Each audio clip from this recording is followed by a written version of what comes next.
sitwasyon is sobrang pabigat na ng pabigat. Isa din yung reason para mag-build pa ako ng self-confidence sa sarili ko. Mahilig talaga ako mag-shop. Kaya lang, sobrang busy dito sa kaka-rehearsal. Good to know merong online shopping. And dito ako nakahanap ng iPad tablet. Free delivery to. She has already proven herself to me. She's getting better and better every week. This week, maipapakita ko na yung other side of Joanna. Gusto niya ma-prove na kayang-kaya niya yung mga kantang yun and bagay sa boses niya. Together with Mr. Van Samson, nag-jelly naman yung gusto namin mangyari. Aliyah, sana magustuhan mo yung version ko. I will just give my very best in your song.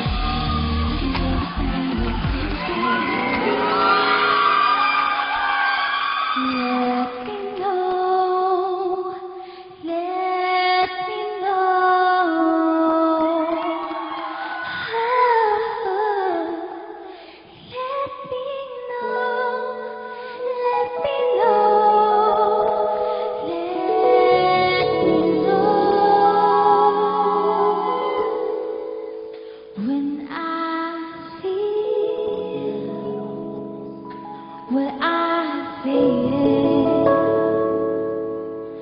sometimes it's hard to tell you so. You may not be in the mood to learn what you think enough.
Joanne Dove.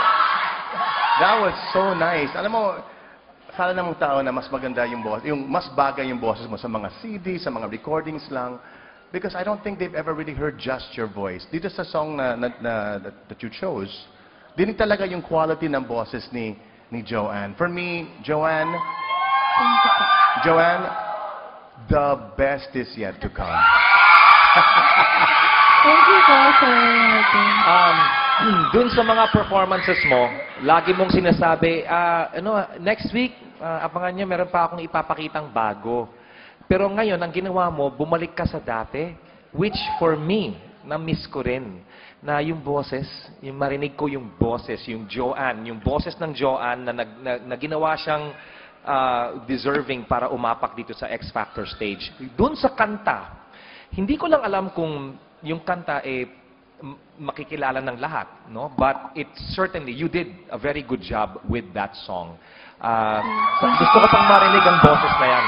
Yung ganun tipo. I think that was her voice though. Wasn't that her voice? That sweet, that almost squeaky, very That's small. why, parang bumalik siya dun. Kasi the other performances, puro galaw-galaw. Hinintay ko yung Joanne, yung... Hinahanap yung glasses niya Yun nga Pwede rin.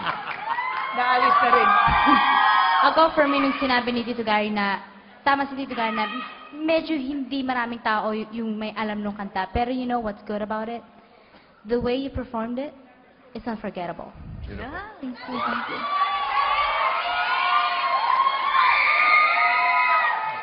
Joanda. Thank you. Thank you very much, judges. Yan. Actually, si Joanne, minsan matigas ang ulo niyan eh. Matigas ang ulo niyan. Sinasabi ko sa ganyan. So sometimes I just tell her na lang, pero you know, meron siyang unique quality na when she comes back to me, sinasabi niya, kasi ganito kasi ang gusto ko, kasi sabi ng musical director, maganda daw ito. So at least, sumusunod siya, but she has very, very good ideas. Good And I hope she can stay long. Congratulations. Thank you po. Maraming salamat, judges. Hi, Joanne!